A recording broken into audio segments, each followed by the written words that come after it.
오늘은 소아시아 7교회를 살펴보는 중에 그 마지막 교회인 라우디게아 교회를 살펴볼 차례입니다.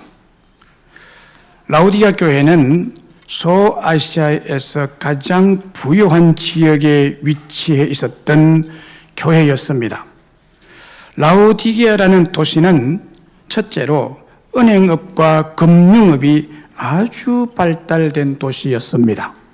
그래서 아주 부유한 도시이고 돈이 많으므로 도시 주민들이 돈을 맡길 은행이 필요했기 때문에 은행업과 금융업이 아주 발달된 그런 도시가 이 라우디게아 도시였습니다. 둘째로 직물업이 발달된 도시였습니다. 특별히 라우디게아에서 나는 직물은 아주 새까맣고 윤기가 반질반질 나는 모직물로서 고급스러운 옷감이었습니다. 그래서 당시에 이 라우디게아 옷감이 가장 인기가 많고 가치 있고 고급스러운 그런 옷감이었습니다. 그리고 그 직물과 관련하여 유명한 카펫이 아주 많이 생산되었는데 라우디게아 도시를 부유한 도시로 만드는데 공헌하는 이 카페트업이 공헌을 했습니다. 셋째로 유명한 안과 대학이 있었는데 눈을 치료하는 데 있어서 이 도시로 눈병 환자들이 몰려들었습니다. 이 병원에서 개발한 안약을 바르면 백발백중으로 완치가 되고 치료가 되는 약이 있는 곳이었기에 눈병이 걸린 환자들이 이 도시로 몰려들었습니다. 그래서 라우디게아는 이렇게 은행, 직물공장, 안과병원이 있었던 아주 부유한 도시였습니다. 이 도시에 사는 대부분의 사람들은 은행 직원들이 참 많고 직물공장 사장이나 고액을 받는 직원들이 굉장히 많았습니다. 그리고 안과병원 의사들, 거기에 따르는 약을 파는 약사들이 많이 있었습니다. 그래서 이 도시에 사는 사람들이 대부분이 이런 사람들로 구성이 되어 있었기 때문에 이들이 늘 생각하고 말하는 것이 나는 부자다. 나는 부자다. 나는 부유하여 부족함이 없다라고 생각하고 또 그렇게 말하고 살고 있었던 도시였습니다. 이런 사람들이 신앙을 위해서 교회로 들어오게 됨으로써 라우디게아 교회가 설립이 되고 또 이 라우디게아 교회의 구성원 교인들이 또한 자연스럽게 그 도시 사람들의 사상의 흐름에 따라가고 있었던 것입니다. 그래서 라우디게아 교회도 물질적인 부유를 누리게 되었고 그러다 보니까 물질적인 부와 영적인 부요를 구분하지 못하는 어리석음과 어두움에 빠지게 되었던 것입니다.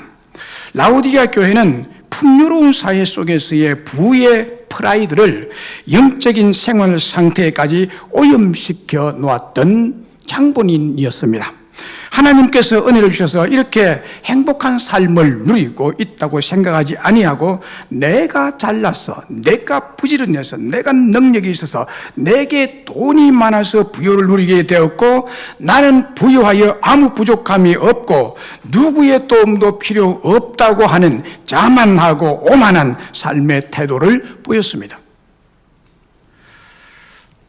대구 동신교회 담임 목사님이신 건성수 목사님은 본문 이 17절의 말씀인 네가 말하기를 나는 부자라 부유하여 부족함이 없다 하나 네 공고한 것과 가련한 것과 가난한 것과 눈먼 것과 벌거벗은 것을 알지 못하도다에 대해서 이렇게 해석을 내렸습니다.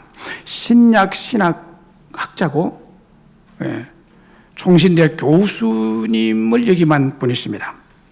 신약학 전공자죠. 그래서 여기에 대해서 해석을 아주 잘 하시는 분인데 이렇게 해석했습니다. 사람이 부유해지면 풍요의 자장가가 들린다. 그렇게 안 되는 경우가 거의 없다.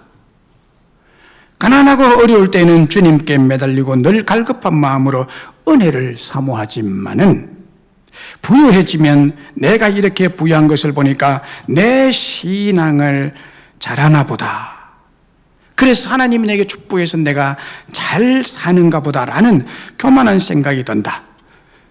자기 신앙이 좋아서 하나님이 축복하심으로 자기가 잘 되는 것으로 생각하고 스스로 위로한다. 이런 것이 거듭되는 동안 잠이 든다. 짜장 짜장 짜장 소리를 들으며 깊은 잠에 들어간다 라고 했습니다. 저는 전적으로 동의합니다. 그러면서 덧붙인 말이 교회의 역사와 개인의 역사를 볼 때 풍요 속에 있으면서도 풍요의 자장가 소리를 듣지 않았던 심령들이 거의 없고 환난과 고통이 많으면 심령이 깨어있는데 조금 잘 되면 잠이 들기 시작하는 것이다 라고 했습니다. 주님께서 오늘 본문에서 언급하신 세 종류의 신앙이 나타나고 있습니다. 오늘 본문에 세 종류의 신앙을 언급하고 있는데 첫째는 심령이 뜨겁고 불타는 신앙입니다. 둘째는 심령이 차갑고 냉랭한 신앙입니다. 셋째는 심령이 미지근한 신앙입니다. 첫 번째, 심령이 뜨겁고 불타는 신앙이란 뭐냐? 예수님께서 바라고 소원하시는 바로 그 믿음, 그 신앙인데 주님에 대해서, 하나님의 말씀에 대해서 용광로처럼 부글부글 끓어오르는, 뜨겁고 불이 활활 타오르는 뜨거운 순종과 열심, 죽도록 충성을 다하는 믿음의 행위를 가졌다는 뜻입니다. 심령이 뜨겁다. 뜨겁든지 차갑든지 할 때 뜨거운 신앙을 말하고 있거든요. 그래서 부활하신 예수님께 주신 은혜가 너무 넓고 강활한 하해 같아 해서 그 주신 은혜를 생각하면 심령이 뜨거워지고 심령에 불이 붙고 주님의 일을 할 때는 대충 하지 아니하고 뜨거워서 견딜 수 없는 열심으로 순종하고 섬기고 실행하는 신앙이 정상적인 신앙이고 뜨거운 신앙입니다. 둘째로 심령이 차갑고 냉랭한 신앙입니다. 이것은 주님에 대하여, 복음에 대하여, 교회에 대하여 아무런 감각이 없이 얼음장같이 차갑고 냉랭한 사람, 즉 영적 시체를 말합니다. 그 심령에 생명이 없고 감각이 없기 때문에 이런 신앙심은 복음에 대하여 아예 무관심한 상태입니다. 깨끗이 부인하는 이방 종교인을 말합니다.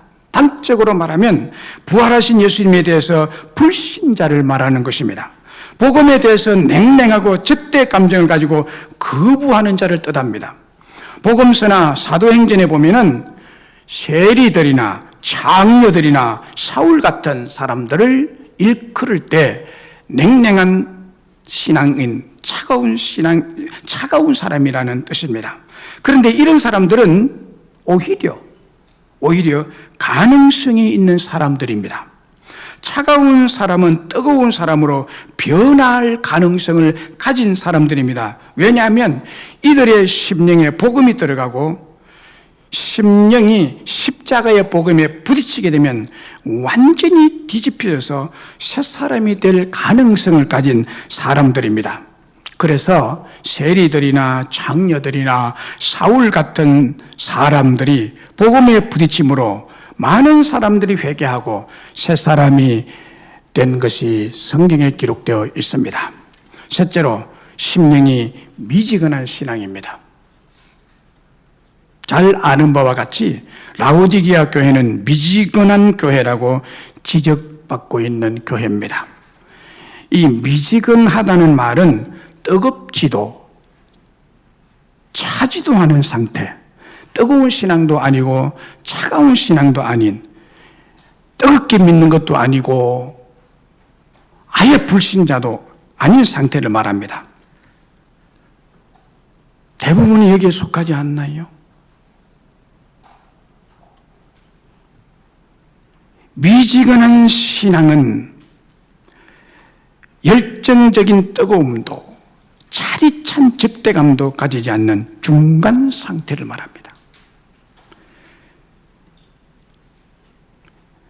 이런 교회나 교인들은 신앙에 있어서, 믿음에 있어서 아무런 능력이 없고 신앙에 영향력을 미치지 못하는 무능력한 상태를 뜻합니다. 이것은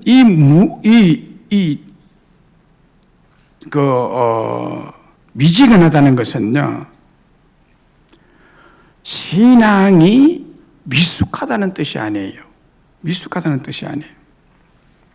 이 라오디게아라는 도시는 북쪽으로 히에라폴리라는 지역과 골로세라는 지역 중간에 속한 지역입니다. 도시입니다. 그런데 히에라폴리에는 35도나 되는 뜨거운 온천수가 솟아나는 온천 지역입니다. 여기에서 이 라오디게아 도시 쪽으로 이 온천물이 흘러 들어옵니다. 그래서 이 온천수는 의학적인 효과가 있어서 로마 황제들이 이곳에 와서 온천을 즐기며 목욕을 했다고 합니다. 히에라폴리와 라오디게까지의 거리는 약 20km 떨어진 거리인데 이 뜨거운 온천수가 라오디게까지 흘러 들어오면서 식어서 미지근한 상태의 라오디게아에 도착합니다. 이 라오디게아 교회의 교인들의 신앙은 이런 주변의 세속적인 환경과 타협하고 닮아가는 교인들이 대다수다 보니까 육적으로는 부유하고 스스로 생각하고 미지근한 물과 같이 교인들도 이런 미지근한 상태의 신앙을 가지게 된 것입니다. 신앙에 미지근하다는 뜻은 영적인 미숙이 아니라 예수님을 입술로는 고백하면서도 교회는 잘 다니면서도 실제 삶의 현장에서는 믿는 바를 순종하는 행동으로 살지 않는 것을 뜻합니다. 미지근하다는 것은 열심히 좀 없다가 아니에요. 불순종의 삶을 사는 사람입니다. 교회는 다니지만 외식적인 상태의 신앙, 면목산 그리스도인들, 세속적인 탐욕을 따르는 미지근한 신앙인들을 말합니다. 이들은 하나님의 능력의 필요성, 회개의 필요성, 복음의 필요성, 믿음의 필요성 등등을 간절히 느끼지 못하는 교인들입니다. 복음에 대해서 무감각하고 자기 기만적이고 자기 만족적인 입술만의 교인들이 라오디게아 교인입니다. 저는 볼 때 이런 사람이 참 많아요. 입술만의 교인.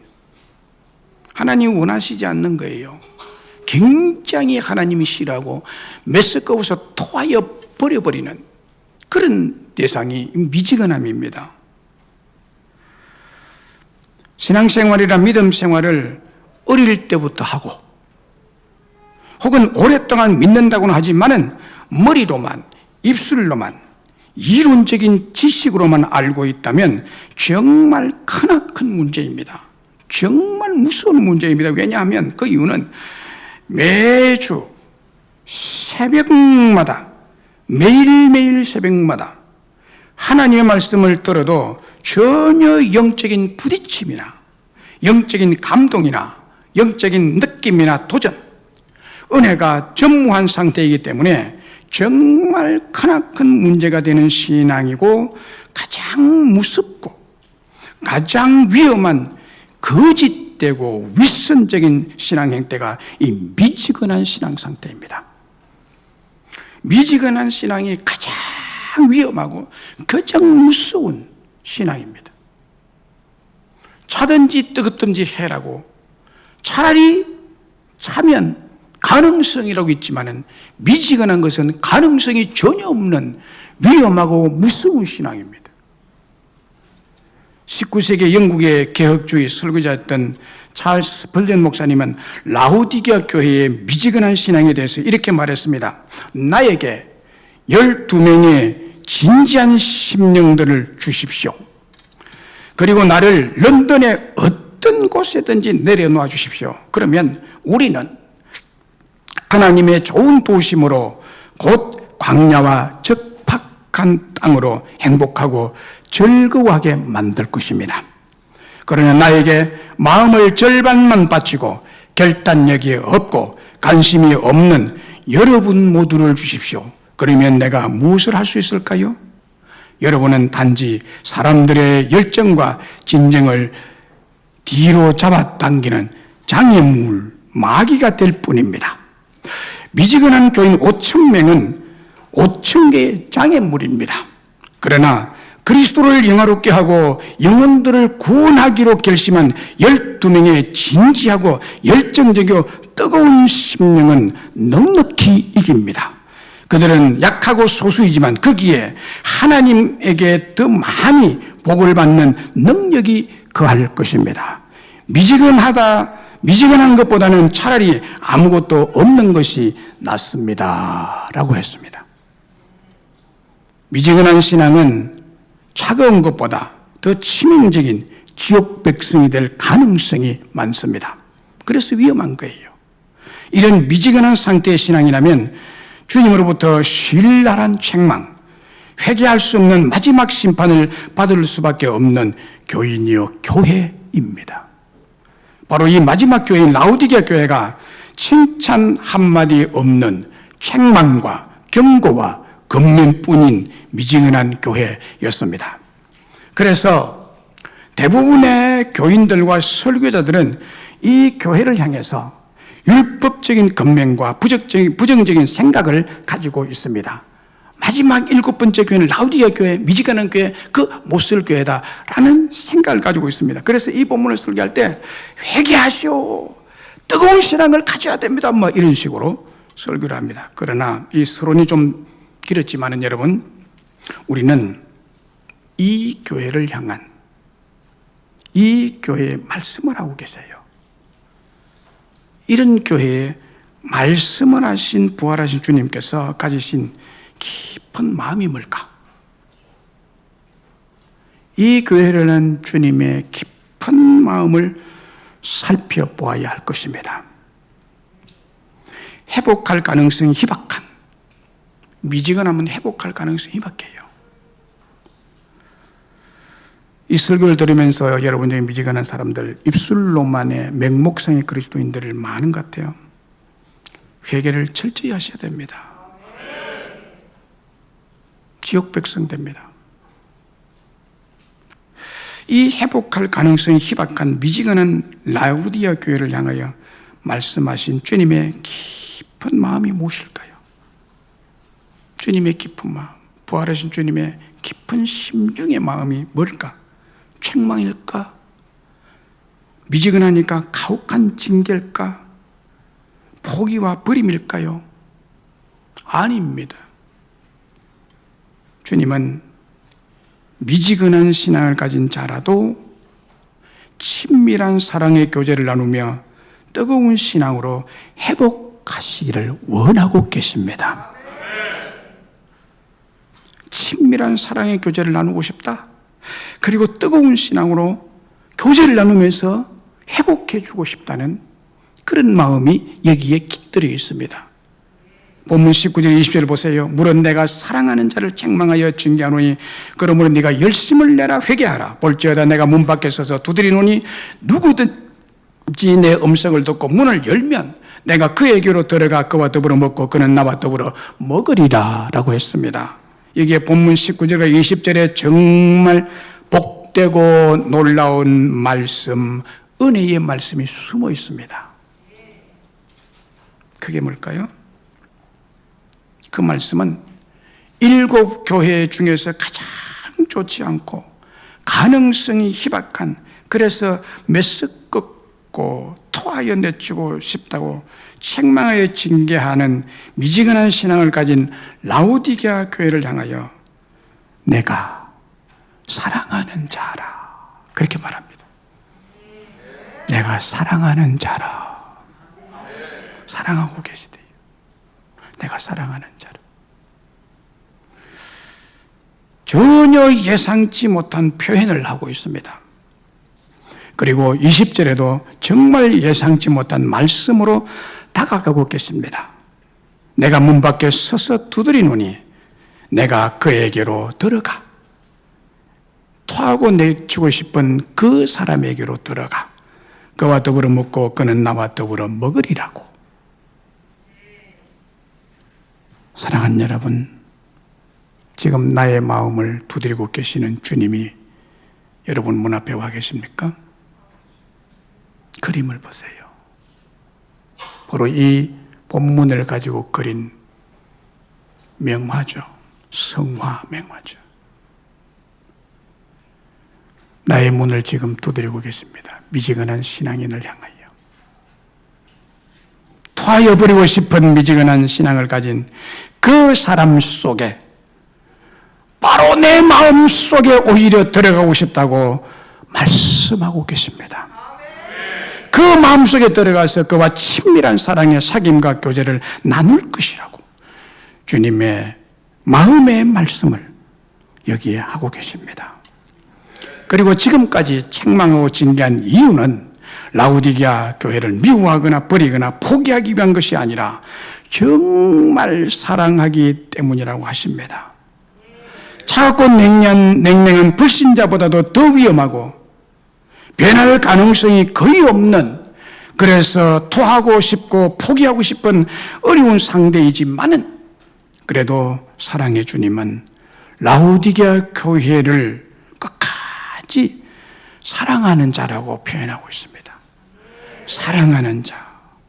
그래서 사랑하셔서 그에게로 들어가 그와 더불어 먹고 그 교인들은 주님과 함께 더불어 한 밥상에서 사랑의 만찬을 먹으며 사랑의 교제를 나누게 될 것이라고 하십니다. 그리고 부활하신 주님께서 얼마나 사랑하면, 여기에 그림을 다시 올려보세요.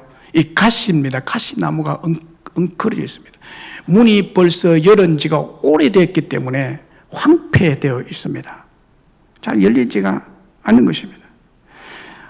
주님이 얼마나 사랑했으면 가시밭길을 헤치고 일일이 교인의 집과 교회의 문 앞에까지 찾아오셨을까요?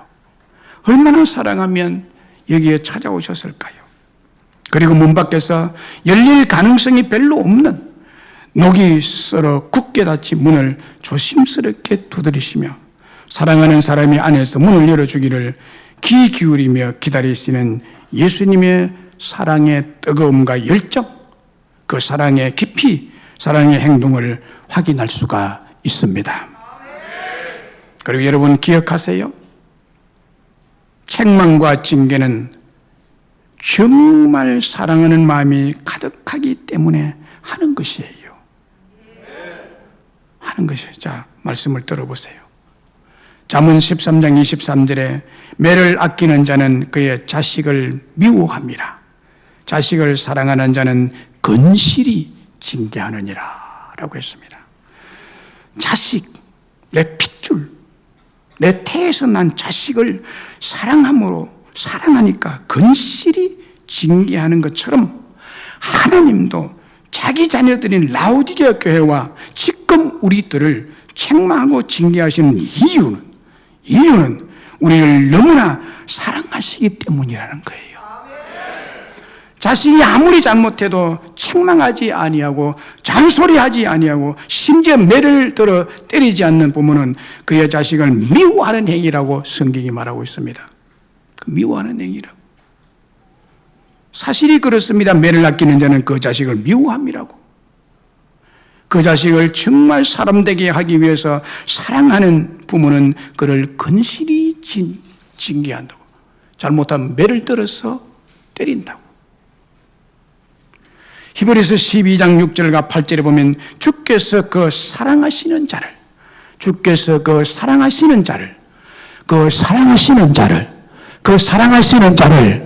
믿습니까? 그 사랑하시는 자를 징계하시고 그가 받으시는 아들마다 채찍질 하시매라. 얼마나 아프겠어요. 그리고 8절에 징계는 다 받는 것이거늘 너희가 없으면, 징계가 없고 채찍이 없으면 너희는 사생자요 친아들이 아니니라. 남의 자식이기 때문에 매질을 나누는 거예요. 여러분, 놀이터에 가면 참 말 안 듣는 애들이 있어요. 그 아이한테 다가가서 매질을 할 수 있습니까? 아동학대죄로 금방 쇠고랑 찹니다. 그런 내 자식 매질을 하는 거예요. 징계를 내리는 거예요. 왜요? 내 새끼니까. 내 새끼니까. 내 자식이니까. 왜? 사랑하니까. 할렐루야. 징계와 채찍은 주님께서 사랑하시는 자녀이기 때문에, 친자녀이기 때문이라는 것입니다. 그리고 책망과 징계가 없고 환난과 고통이 없는 교회는, 혹 여러분에게 이런 거 있습니까? 전혀 환난도 없고 뭐 별 어려움도 없고 아무런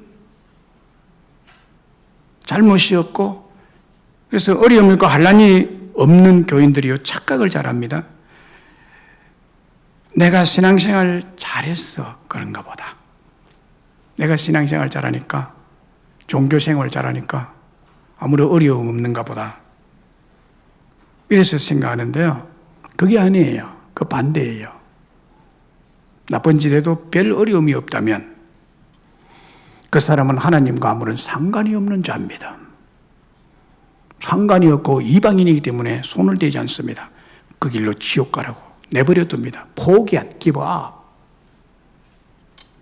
사생자처럼 버린 자식이기 때문이요, 친자녀가 아니기 때문이라고. 그래서 채찍이 없고 징계가 없다고 말합니다. 그래서 상상할 수 없는 하나님의 징계를 받은 욥기에 이런 말씀이 나옵니다. 욥기 5장 17절로 18절에 볼지어다. 하나님께 징계받는 자에게는 복이 있나니. 할렐루야. 하나님께 징계받는 자가 복이 있대요. 그럼 반대로 뒤집으면 징계를 받지 않은 사람은 복이 없다는 것입니다. 징계받는 자는 복이 있나니 그런즉 너는 전능자의 징계를 업신여기지 말지니라. 하나님은 아프게 하시다가 싸매시며 상하게 하시다가 그의 손으로 고치시나니. 정말 하나님이 사랑하는 자, 정말 아끼고 귀한 하나님의 자녀들에게는 징계와 채찍으로 아프게 하시고 상하게 하셨다가 또 그의 사랑에 피 묻은 손으로 치료할 때는 완벽하게 고쳐주시고 복을 주시는데 30배, 60배, 100배, 많게는 1000배까지 복되게 하시는 하나님이십니다. 이런 의미에서 미지근하여 구토로 토하고 싶을 정도로 좋지 않은 신앙을 가짐으로 칭찬 한마디 할 수 없었던 교회였지만, 그래서 책망과 징계만 있었던 라우디게아 교회였지만은 그 교회를 얼마나 사랑하시는지 주님께서 친히 그들의 교회 안에 그리고 각 개인의 마음속에 들어가셔서 사랑의 친밀한 교제를 나누시며 모든 것을 회복시키시고 뜨거운 신앙을 가지게 하시겠다는 약속의 말씀이 바로 라우디게를 향하여 하신 말씀입니다.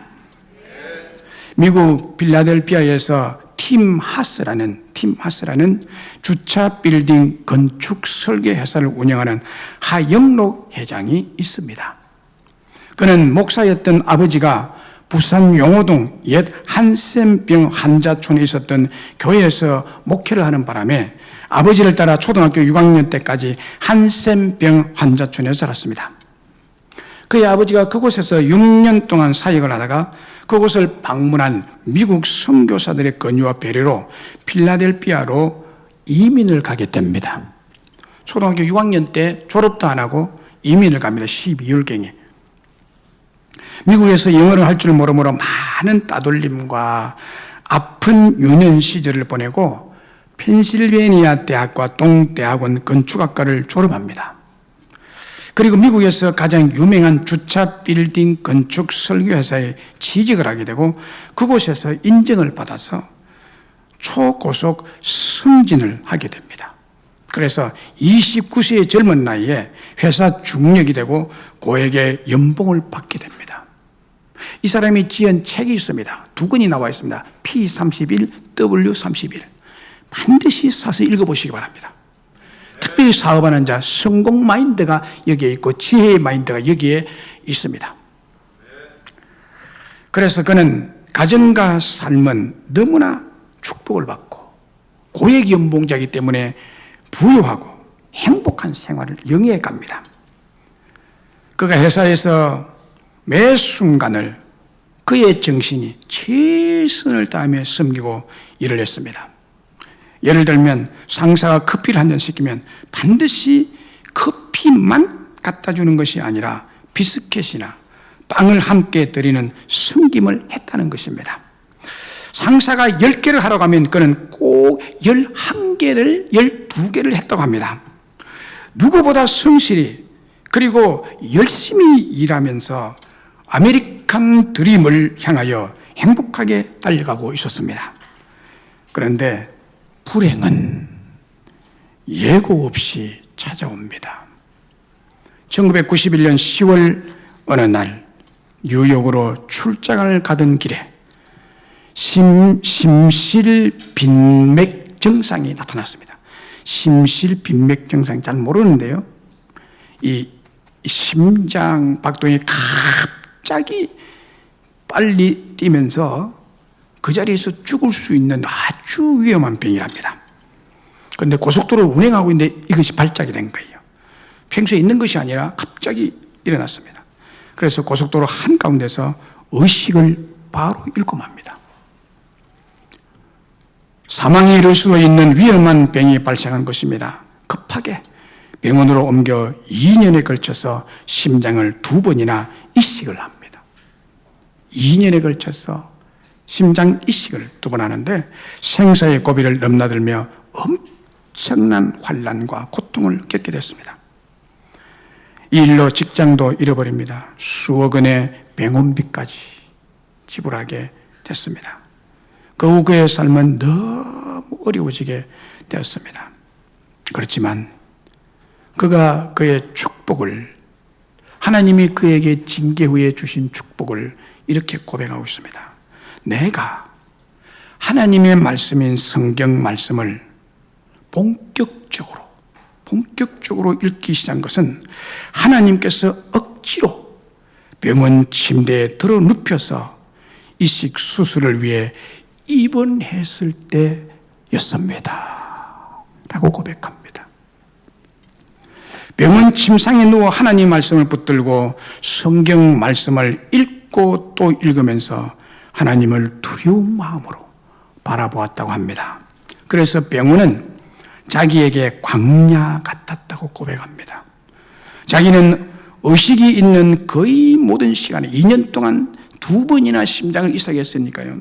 2년 동안 병원에 누워서 의식이 돌아온 그 순간 모든 시간에 성경을 들어 하나님의 말씀을 읽었다고 합니다. 그때 하나님과 자기 둘밖에 없는 시간이라고 그가 말합니다. 그동안 그는 회사에는 열정적으로 뜨겁게 했지만 교회 신앙생활은 미지근한 그리스도인으로 살다가 하나님의 사랑의 징계로 뜨거운 신앙으로 바뀌었다고 그가 친히 고백합니다. 그리고 성경을 읽은 중에 가장 깊이 다가온 말씀이 마태복음 22장 29절의 말씀이었다고 합니다. 네 이웃을 내 자신과 같이 사랑하라. 잘 아는 말씀이죠. 이 말씀이 와닿대요. 네 이웃을 내 자신과 같이 사랑하라. 평소에 이 말씀을 접하고 읽을 때는 이 말씀은 자기와는 상관이 없다고 생각했답니다.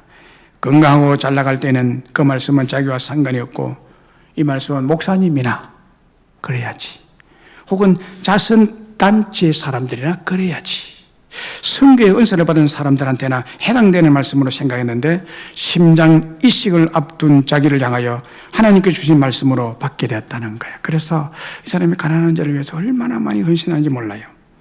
그리고 기적적으로 심장 이식 수술하고 건강이 회복되었지만 모든 것을 잃어버렸습니다. 그래서 자기 집 차고에서 다시 설립한 회사가 팀하스라는 주차장 설계회사인데 하나님께서 얼마나 이 징계 후에 축복을 하셨는지 5년간 200배가 넘는 성장을 거듭해서 미국 역사상 가장 빠른 성장 기업이 되었다고 합니다. 그래서 표창장도 받고요. 유명한 사람이 됐고요. 지금은요, 많은 사람들이 그 회사에 들어가려고 줄을 서고 있답니다. 그가 지은 책 2권이 베스트셀러가 되어 있습니다. 그래서 세계적으로 지금 이름이 나고 유명한 회사가 되고 그는 그 회사의 회장이 되어 있습니다. 여러분, 무슨 얘기입니까? 이것이 바로 주님께서 미지근한 신앙을 가진 자라도 메스꺼워서 토하여 내치고 싶지만은 그런 사람이라도 친밀한 사랑의 교제를 나누기를 원하는 분이 예수님의 마음이에요. 예수님의 마음이에요. 그리고 뜨거운 신앙을 회복시키시고 축복하시는 주님의 마음이십니다. 제가 한때 373장 참 눈물을 흘리며 통회하며 부르던 기억이 있습니다. 건물결 일어나 나 쉬지 못하나 이 풍랑으로 인하여 더 빨리 갑니다. 내 걱정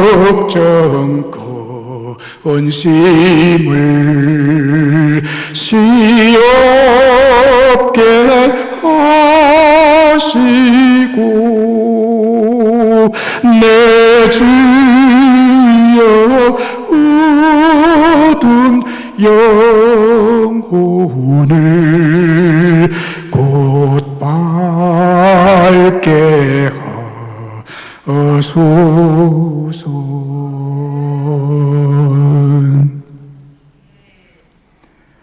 어려운 풍랑, 어려운 환난이 오히려 축복의 일로 더 빨리 가는 길이 된다는 거죠. 걱정, 근심이 쉼없이 있지만은, 그래서 이 걱정, 근심 때문에 내 눈이 어두워지지만, 그래서 걱정, 근심하지만은 주님이여 내 영혼을 어두운 눈을 밝게 밝히셔서 여기에 굴복하지 않게 하여 주옵소서. 그런 찬송가죠.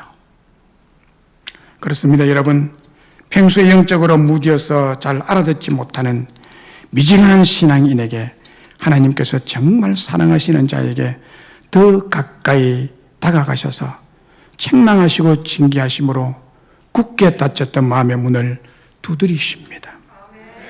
대개 하나님은 3가지 방법과 단계로 우리의 미지근하고 무디어지고 교만한 마음의 문을 두드리십니다. 첫째는 주님의 말씀으로 두드리십니다. 가장 친절한 방법이시죠. 말씀으로, 좋은 말로. 히브리서 4장 12절 13절에 하나님 말씀은 살아있고 활력이 있어 자위의 날선 어떤 검보다 예리하여 온갖 영과 및 간질과 골수를 찔러 쪼개기까지 하며 또 마음의 생각과 뜻을 판단하나니 13절에 지으신 것이 하나도 그 앞에 나타나지 않으며 없고 우리의 결산을 받으실 이의 눈앞에 만물이 벌거벗은 것까지 드러나리라. 살아있고 운동력이 있는 하나님의 말씀으로 마음의 문을 두드려서 열게 하십니다.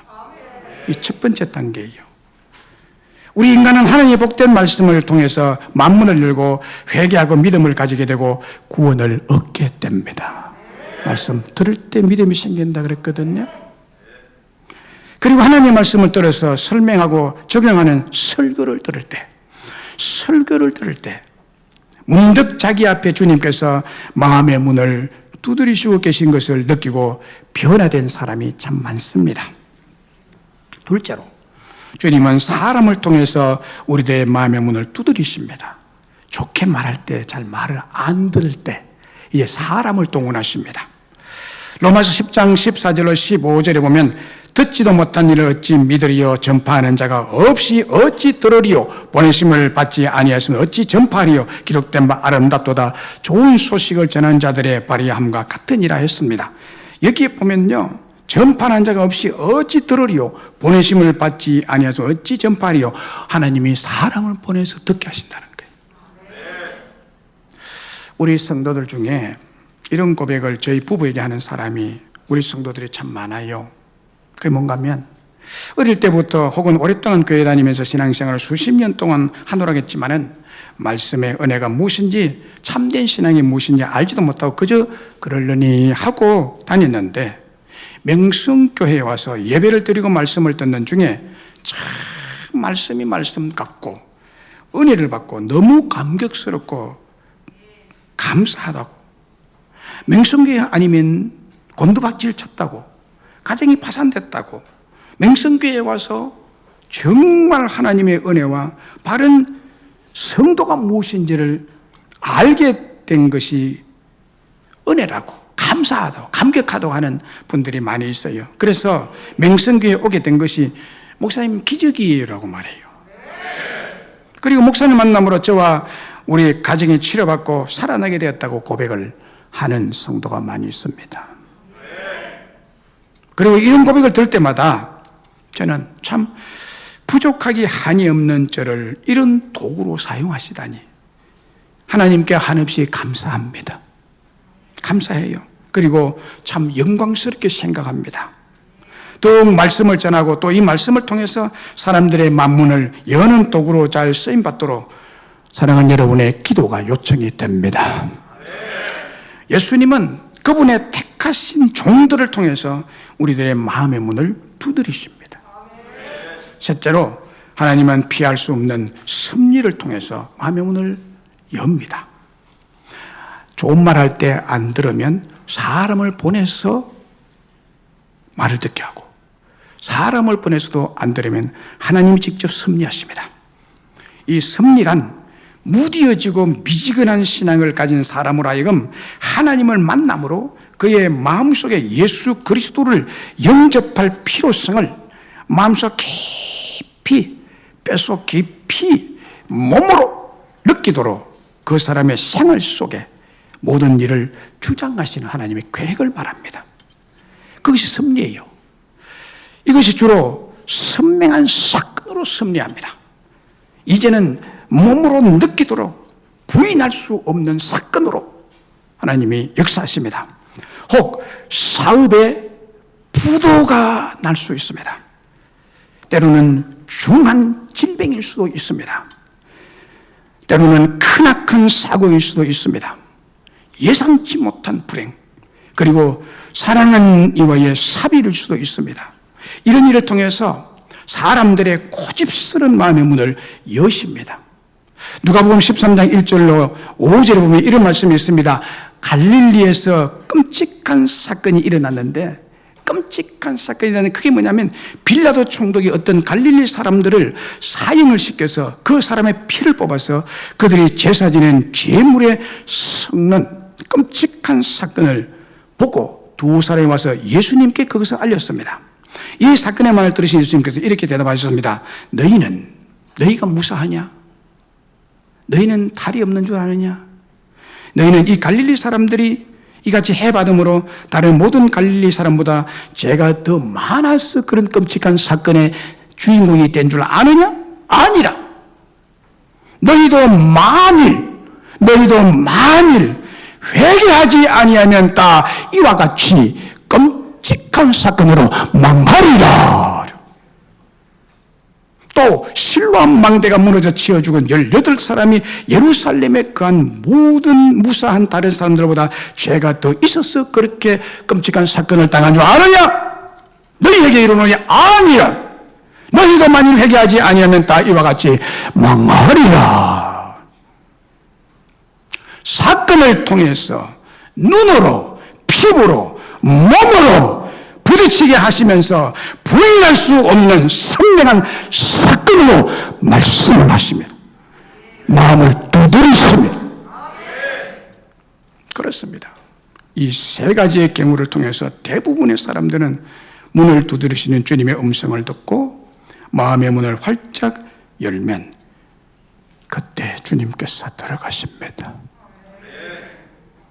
그리고 그와 더불어 먹고 그는 주님과 더불어 먹고 그때야 이제 정신을 차리고 사랑의 친밀한 교제를 주님과 나누게 되고 미지근한 신앙에서 회개하여 구원받고 뜨거운 신앙을 가진 성공적인 인생으로 거듭나게 될 줄로 믿습니다.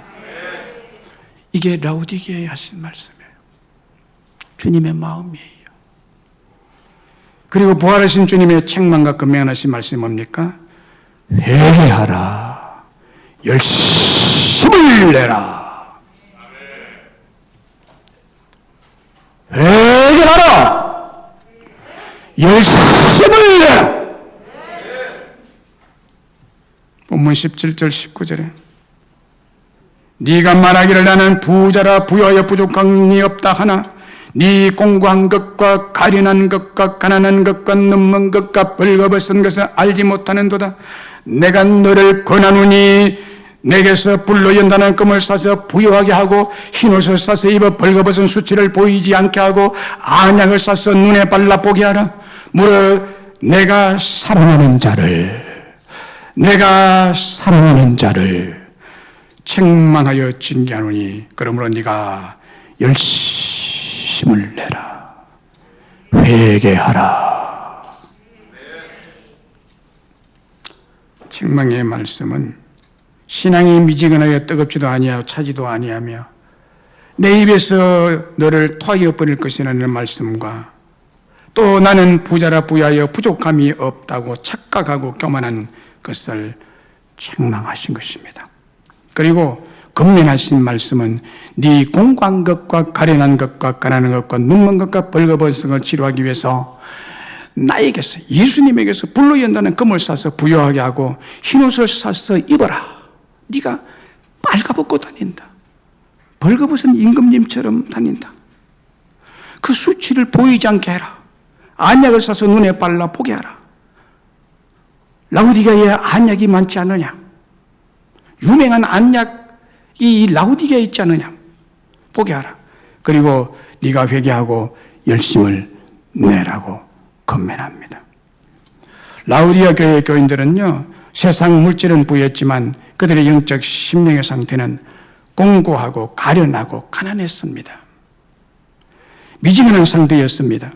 그리고 영적으로는 눈먼 장님들이고 벌거벗은 수치를 드러내놓고도 부끄러운 줄 모르는 광인처럼 미친 사람처럼 나는 부자요 부여요 부족한 게 없다고 소리치며 거리를 활보하고 있습니다. 부끄러운 줄 모르고.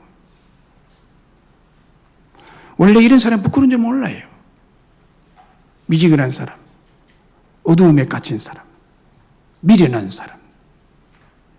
그래서 불로 연다는 금을 사서 진짜 신앙에 부여하고 흰옷을 사서 벌거벗은 수치를 보이지 않게 하고 안약을 사서 눈에 발라 영적 눈을 떠서 영적 실체를 보고 네가 얼마나 잘못되었는지 주님께서 싫어하는 신앙인지를 보고 철저히 회개하라. 그리고 새로운 열심을 내라고 말씀하고 있습니다.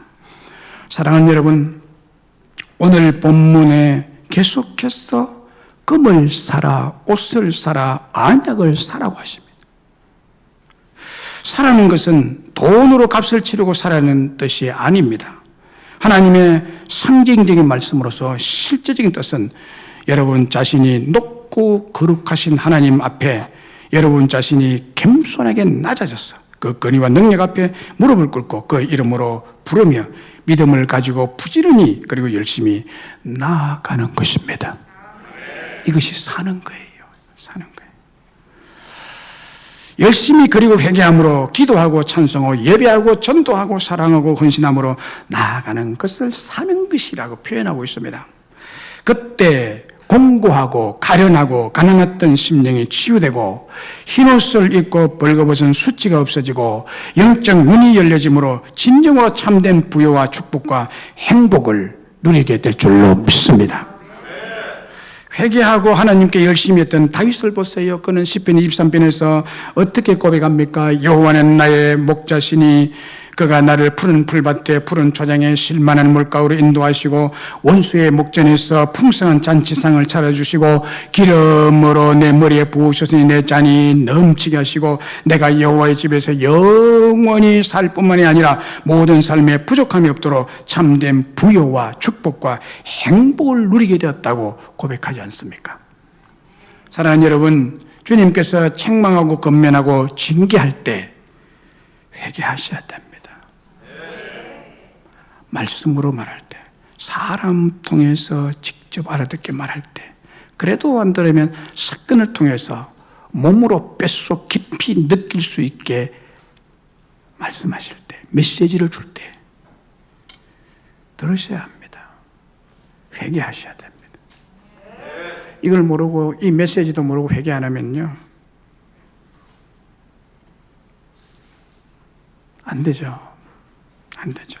그래서 책망과 건면과 징계하는 일은 하나님 앞에서 말씀드린 대로 하나님의 사랑의 섭리입니다. 우리를 사랑하니까 하시는 거거든요.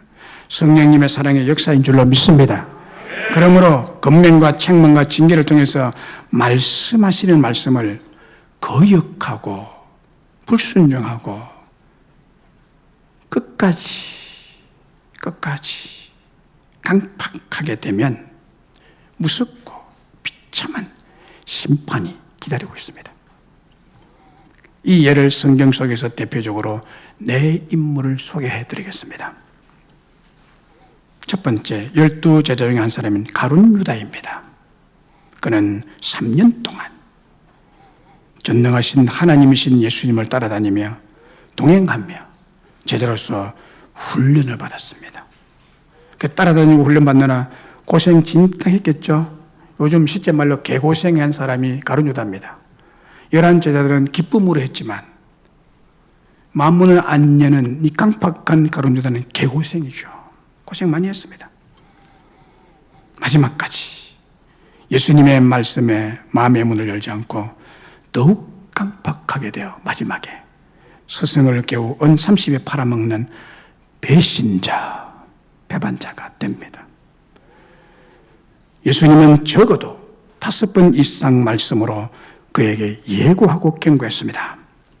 마지막 만찬 석상에서는 직접 얼굴을 맞대고 네가 오늘 저녁에 나를 팔리라고 말해 주었습니다.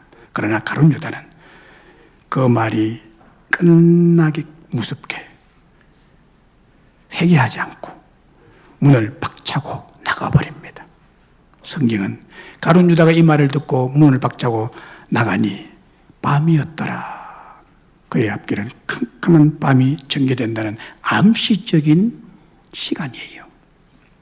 이 일로 가룟 유다는 회개의 기회를 얻지 못하고 창자가 터져 길 가던 개들이 뜯어먹는 비참한 최후를 맞이하게 됩니다. 둘째로 바리새인들입니다. 예수님은 이들에게 회개하러 자주 건면했고 많은 책망과 교훈을 했죠. 많은 성경적인 지식과 기회를 가졌지만 만문을 끝까지 열지 않고 오히려 강팍하게 되었고 예수님께 사사건건 도전하고 시비를 걸었습니다. 그리고 예수님을 바알세불이라는 귀신까지 들렸다고 망령된 소리를 스스럼없이 내뱉은 자들이 바리새인들입니다. 그래서 그들은 지금도 저주에 버려진 자들이 되어 있습니다. 그리고 셋째로 출애굽하여 광야 생활 당시 이스라엘 백성들입니다. 이들은 모세를 통해서 행하시는 하나님의 살아계신 기적들을 수없이 눈으로 보고 몸으로 직접 체험한 사람들이었습니다. 하나님의 전능하신 능력, 기적을 창조하시는 능력을 잊을래야 잊을 수 없는 하나님의 은혜를 체험한 사람들이었죠. 바로에 행한 10가지 재앙의 기적, 홍해를 가르신 기적, 구름 기둥과 불 기둥으로 인도하고 보호하신 기적, 하늘에서 만나를 받아먹은 기적, 때를 따라 매출하게 고기를 공급해 주시는 기적, 반석에서 생수를 얻어먹는 기적, 헤아릴 수 없는 수많은 사건들이 그들에게 일어나고 그 사건들이 그들에게 주는 말씀과 메시지가 있어도 알아듣지 못하고 깨닫지 못하는 미지근한 사람들이었습니다. 계속 그들의 마음은 강팍해져만 갔습니다.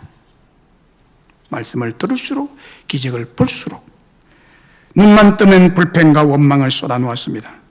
모세를 통해서 광야 40년 동안 끊임없이 권면과 책망과 징계를 통해서 말씀하시는 하나님의 말씀을 거역하고 불순종하고 더욱 강팍하게 되므로 여호수아와 갈렙을 제외하고는 모든 출애굽의 1세대들은 축복의 가나안 땅, 약속의 부유하고 행복한 땅을 소유하고 누리지 못하고 무섭고 비참한 광야에서 다 죽습니다. 히브리서 3장 15절 17절에 성경에 일렀으되 오늘 너희가 그의 음성을 듣거든 갱노하시던 것 같이 너희 마음을 완고하게, 즉 강팍하게 하지 말라. 말씀이 너에게 들리거든, 하나님 음성을 들리거든 네 마음을 강팍하게 하지 말라고. 듣고 갱노하게 하시던 자가 누구냐? 모세를 따라 애굽에서 나온 모든 사람이 아니더냐? 또 하나님의 40년 동안 누구에게 노하셨느냐? 그들의 시체가 광야에서 엎드려진 범죄자들에게가 아니냐? 이스라엘 백성들, 아무리 말해도 기적으로 살려줘도 은혜를 베풀어도 마음을 열지 않았어요. 끝까지 모세와 하나님을 대항하다가 광야에서 죽어버립니다. 넷째로 애굽의 바로 왕입니다.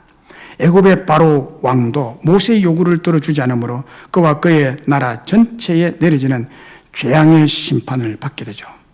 재앙을 통해서 회개하려는 하나님의 메시지가 있음에도 불구하고 재앙이 거듭될수록 바로 왕은 더욱 강팍하여져 갔다고 했습니다.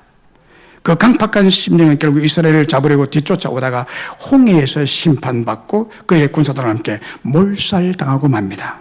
하나님께서 말씀하시고 사건으로 몸으로 부딪히도록 깨닫게 해도 회개의 기회를 놓치게 되면 그 이유는 심판이 기다리고 있습니다. 그냥 넘어가지 않습니다.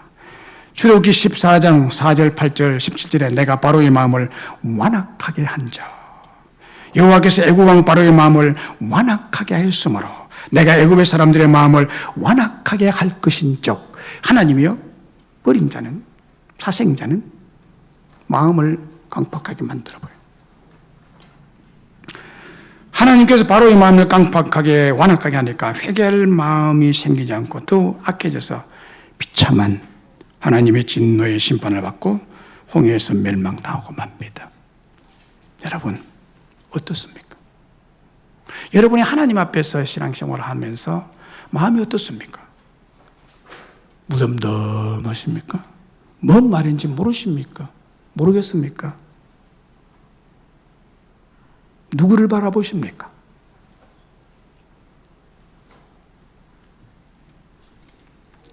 좋게 말할 때, 죄송합니다, 좋게 말로 할 때 들으세요.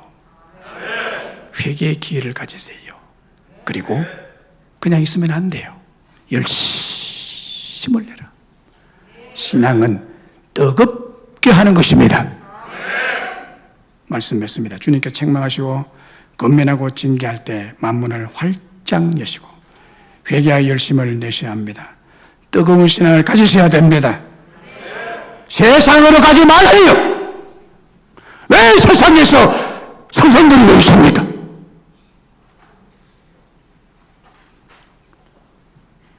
책망하고 권면하고 징계하는 이 일은 앞에서 말씀드린 대로 하나님의 사랑의 섭리, 성령의 사랑의 역사하심을 믿고 주님께서 내 안에 내가 주님 안에 친밀한 사랑의 관계 속에서 32배, 100배, 수천 배의 축복을 받아 누리시기를 주의 이름으로 축복합니다. 결단송 부릅니다.